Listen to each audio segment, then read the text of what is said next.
திரு அல்புஹாரி, இந்த புறக்கணிப்பு, இப்போ திட்டங்கள் அதுக்கு சரியாக நிதி ஒதுக்கலை அப்படின்ற ஒரு குற்றச்சாட்டு பரவலாக முன்வைக்கப்படுது. இது எல்லாமே ஒரு அரசியல் குற்றச்சாட்டு அப்படின்ற பேச்சு முன்வைக்கப்படுது. உங்களுடைய பார்வை என்ன சார்? இந்த நிதியை பெற்றுத்தருமா அப்படின்னு ஒரு தலைப்பும் இருக்கிறது.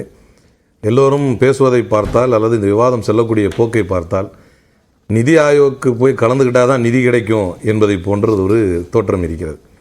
National institution for transforming India என்கின்ற தலைப்பில், ஏன்னா இதுக்கு முன்னால் இது நிதி ஆயோகம் இல்லை, சமீபமாக 7-8 வருஷமாக இது 9 ஆண்டுகளாக இருக்கிறது. நிதிங்கிற மீனிங்கே வேறு மீனிங்கில் தான் அது வச்சுருக்கிறாங்க, NITI அப்படின்னு. இங்கே இது புறக்கணிக்கப்பட்டிருப்பது வெறும் நிதிக்காக மட்டுமல்ல, கூட்டாட்சி தத்துவத்துக்கு எதிராக ஒரு போரை தொடுத்திருக்கிறது பாஜக. குறிப்பாக பாராளுமன்றம் மற்றும் இப்போ நீங்கள் ஏற்கனவே கேட்ட கேள்வியின் அடிப்படையில், விவாதிக்கப்பட்ட விஷயங்களின் அடிப்படையில், பாராளுமன்றம் ஒரு பக்கம், நிதி ஆயோக் ஒரு பக்கம் அப்படின்னு வச்சுக்கிட்டா, பாராளுமன்றத்தில் நேரடியாக பிரதமரை பார்த்து விவாதங்களை முன்வைக்க முடியும். ஃபினான்ஸ் மினிஸ்டரினுடைய வாதங்களுக்கு எதிர்வாதங்களை வைக்க முடியும். அதை மக்கள் மன்றம் அறிந்து கொள்ளவும் முடியும். இன்னைக்கு மம்தா பானர்ஜி அவர்களுக்கு என்ன நடந்திருக்கிறது, நல்ல வேளை அவங்க போய் கலந்துக்கிட்டதுனால, அது பாராளுமன்றம் தான் சுப்பீரியர் எல்லாத்தையும் விட. அங்கே இழைக்கப்பட்ட அநீதியை நாங்கள் இழைக்கப்பட்ட அநீதி என்பது எப்படி இருக்குது அப்படின்னா, it is a direct war that has been waged against federalism. அதை தான் தயவு செஞ்சு புரிஞ்சுக்கணும் எல்லாரும். கூட்டாட்சி தத்துவத்திற்கு எதிராக தொடுக்கப்பட்ட போரை பிரகடனப்படுத்தி நீங்க இவ்வளவு பெரிய தாக்குதலை உண்டாக்கிட்டு மீட்டிங்கு வா அப்படின்னு கூப்பிடுறீங்க. 2014 இதே பிளானிங் கமிஷன், நிதி ஆயோக் முன்னாடி பிளானிங் கமிஷன் இருந்தது. ஜெயலலிதா இதே பிளானிங் கமிஷன் மீட்டிங்கில் கலந்துக்க போறாங்க. பெல் அடித்து விட்டது அப்படின்னு சொல்லிட்டு அவங்களோட பேச்சு இன்டர்பிரட் ஆகுது. உடனடியாக அவங்க வெளியேறாங்க, ஆக்ரோஷமாக பேட்டி தராங்க, எனக்கு பேச உரிய நேரம் ஒதுக்கப்படலை அப்படின்னு சொல்லிட்டு. அவங்க அதற்கு கருத்தை சொல்கிறாங்க, வாய்ப்பு வழங்கலை அப்படின்னு சொல்லிட்டு. அன்னைக்கு மன்மோகன் சிங் தான் பிரதமர். ஆனால் அன்னைக்கு கூட்டாட்சி பாதிக்கப்படுது அப்படின்ட்டு சொல்லலை, தமிழ்நாடு புறக்கணிக்கப்பட்டது அப்படின்னு அவங்க சொல்லலை. வாய்ப்பு கொடுக்கல, தன்னுடைய அதிருப்தியை வெளிப்படுத்துறாங்க. இன்னைக்கு கூட்டாட்சி பாதிக்கப்படுதுன்ற குற்றச்சாட்டு எங்கிருந்து வருது? இது ஒரு அரசியல் தானே? அது நடக்கலை, சொல்லலை. இதை நான் மட்டுமா சொல்கிறேன்? மம்தா பானர்ஜியினுடைய வாதத்தை பாருங்கள். Operative federalism takes hit again, இது Mamata Banerjee. Trying to paralyse federalism, இது நம்முடைய தமிழ்நாட்டு முதல்வர். Neglect of the states demand in the union budget as Kannadigas are not here, இது கர்நாடகா. லிஸ்ட்டை சொல்லுவேன், எல்லா மாநிலங்களும். ஒவ்வொரு மாநிலமும் சார் நடந்தால் தானே சொல்லுவாங்க. அவங்களுக்கு ஹியூமிலியேஷன் நடந்திருக்கலாம், ஹராஸ்மெண்ட் நடந்திருக்கலாம், அன்ற நேரம் ரொம்ப பழைய விஷயங்கள், ஹராஸ்மெண்ட் நடந்திருக்கலாம், அதை அப்படியே பதிவு வச்சுட்டு போனாங்க. இன்றைக்கு நடந்திருப்பது என்பது நிதியை பெறுவதை விட முக்கியமானது. ஏன் கான்ஸ்டிடியூஷனை தூக்கிட்டு போனாங்க இன்னைக்கு புரியுதா? எப்படி அரசமைப்பு சட்டத்துக்கு எதிரானது பாஜக என்பது இப்போது விளங்குகிறதா? ஏன் அப்படின்னா, நீங்க நல்லா பாருங்க, ஒரு ஒன்றிய அமைச்சர் ஒரு மாநிலத்துக்கு எதிராக மக்களை தூண்டி விடுகிறார். எவ்வளவு பெரிய அநாகரிகம் இது! உங்ககிட்ட தான் சண்டைக்கு வருவாங்க. இதை நீங்க ஜோக்காவோ லைட்டர் வெயின்ல கூட நீங்க பேச முடியாது. இதை லைட்டர் வெயின்ல கூட நீங்க பேச முடியாது. நாங்க எவ்வளவு அறிவிச்சிருக்கோம், அதை பாஜகவின் அண்ணன் அதை சரிதானே அப்படிங்கிறார். அது சரிதானுங்கிறாரு. அதை சரிகாணக்கூடிய அளவுக்கு நம்முடைய நிலைமை அவ்வளவு மோசமாயிடுச்சான்னு நான் கேட்கிறேன். இதை சரிகாணக்கூடிய அளவுக்கு. ஏன்னா இப்போ அவர் சொன்னார், காங்கிரஸ் மீதும் ஒரு குற்றச்சாட்டை வைத்தார். அது மேலே அவரே சொன்னார், தமிழ்நாடு ஒரு வெல் டெவலப்டு ஸ்டேட்டுங்க. அப்போ எங்க நிதி ஆயோகனுடைய லிஸ்ட் நம்ம ஃபோர் ஃப்ரண்ட் ரன்னராக இருக்கும்போது அண்ணாமலை தமிழ்நாடு நாசமாக போச்சு, மண்ணோடு மண்ணாக போச்சு, இங்கே சமூக நீதி செத்து போச்சு, அது இத்து போச்சு, இது பழுத்து போச்சுன்னு எவ்வளவு பெரிய குற்றச்சாட்டுகளை தமிழ்நாடு மேலே வச்சார். அது நீங்களே சொல்லிக்கிறீங்க.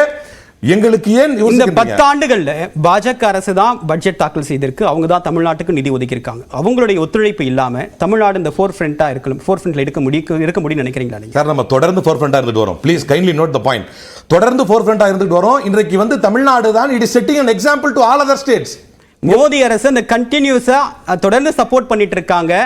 தொடர்ந்து ஒரு பக்கம் மோடி அரசு குற்றம் சாட்டிட்டு நாம ஒரு பக்கம் வளர்ந்துட்டே இருக்கும். இது எப்படி சாத்தியம்? பாஜக சொல்லுகிற ஆன்டி கான்ஸ்டிடியூஷனல் வேர்டு ஒன்று இருக்கு, double engine Sarkar. Double engine Sarkar நடக்கக்கூடிய யூபி நம்மளோட முன்னால நிக்குதா?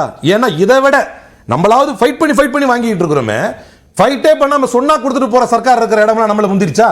உங்க வாதம் சரின்னா அப்படி கிடையாது சார். நாம தொடர்ந்து இதனால் மட்டுமல்ல, நம்முடைய பகுத்தறிவால், நம்முடைய சுய சிந்தனையால், நம்முடைய படிப்பால், நம்முடைய கல்வியால், மதவாதத்திற்கு கொடுக்கும் மரண அடியால் நம்ம முன்னேறி இருக்கிறோம். இது எல்லாம் ஒரு பிரதான காரணம். கூட்டாட்சியின் அடிப்படையில் கிடைக்க வேண்டிய உரிய நிதி கிடைக்காமல் அது சாத்தியமா?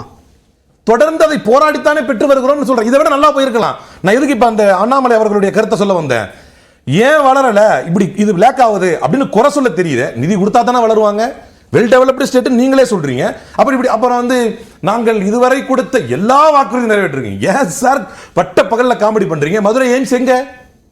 செங்கலை தூக்கி காட்டி மரியாதைக்குரிய அமைச்சர் உதயநிதி ஸ்டாலின் அவ்வளவு நேரமா உங்களை விமர்சித்துக் கொண்டிருக்கிறார். இன்னும் உங்களுடைய மதுரை எய்ம்ஸ் தெளிவாகல. சொன்ன எல்லா வாக்குறுதியும் நிறைவேற்றிருக்கிறேன். மீண்டும் ஒரு முறை இதே சபையில் நினைவுபடுத்த விரும்புகிறேன். 2014 இதே காங்கிரஸ் எது சாத்தியமோ, எது நடக்குமோ, எது முடியுமோ அதைத்தான் பேசும். 2014 வெங்கையா நாயுடு ராஜ்யசபாவில் ஸ்பெஷல் கேட்டகரி ஸ்டேட்டஸ் ஆந்திரா கேட்டார். எது சாத்தியமோ, எது முடியுமோ அதைத்தான் அன்றைய உலகின் தலை சிறந்த பொருளாதார நிபுணர் மரியாதைக்குரிய மன்மோகன் சிங் அவர்கள் சொன்னார். 5 வருஷம் special category status if re-elected power கொடுப்போம். வரல. ஆனால் நாங்க வந்தா 10 வருஷம் கொடுப்போம் 2014 வெங்கையா நாயுடு பேசினார். திருப்பதிக்கு வந்து நரேந்திர மோடியும் அதையே பேசினார். இதே மோடி அரசு ஜிஎஸ்டி அமல்படுத்தப்பட்டப்ப ஏற்படக்கூடிய இழப்புக்கு உங்களுக்கு ஸ்பெஷல் இன்சென்டிவ் கொடுக்கறேன்னு சொல்லிட்டு 5 வருஷம் கொடுத்தாங்களா இல்லையா? சார், நீங்க ஒரு காயத்தை ஏற்படுத்தி விட்டு பின்னர் தடும்பிய கழிவு அதை ஏற்றுக்கொண்டது சார். தமிழ்நாடு அரசு அதை ஏற்றுக்கொண்டது.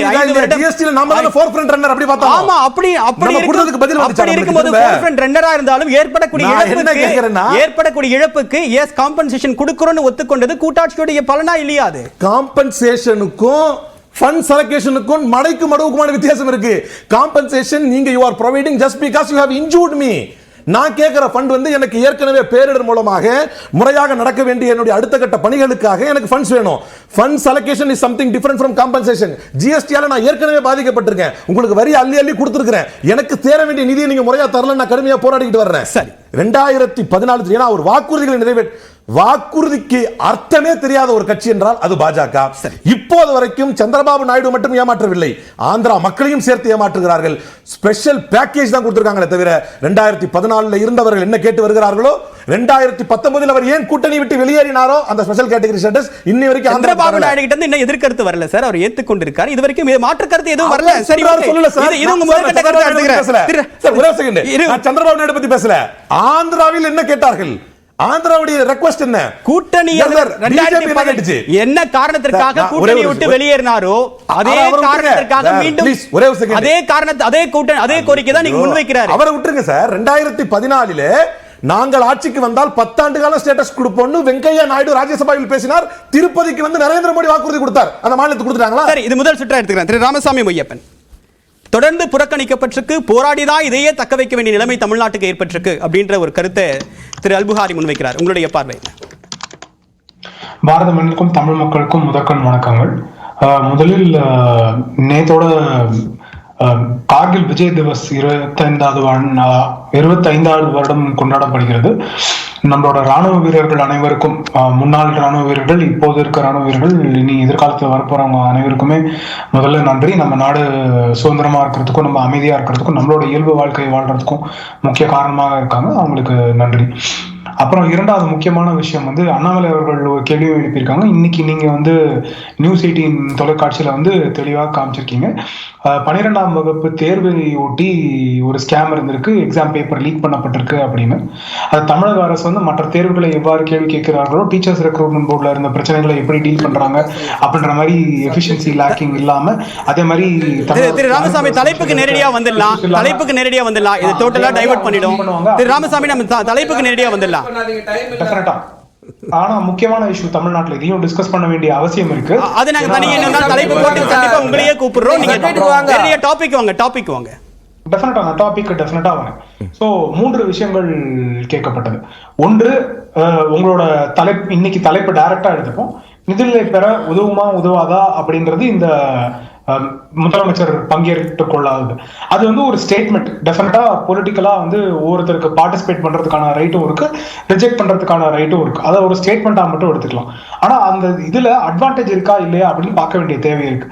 அங்க பார்ட்டிசிபேஷன் என்னன்னா அனைத்து மாநில முதலமைச்சர்களும் வராங்க. எதற்காக? அவர்களோட கருத்துக்களை அனைத்தையும் பரிமாற்றிக்கொண்டு அங்கிருந்து அதற்கேற்ற மாதிரி அந்த மாநில முதலமைச்சர்கள் என்னென்ன தேவைன்னு கேட்க முடியும், நித்தி ஆயோக் அதற்கேற்ற மாதிரி பிளானிங்கையும் பண்ண முடியும் அப்படின்னு.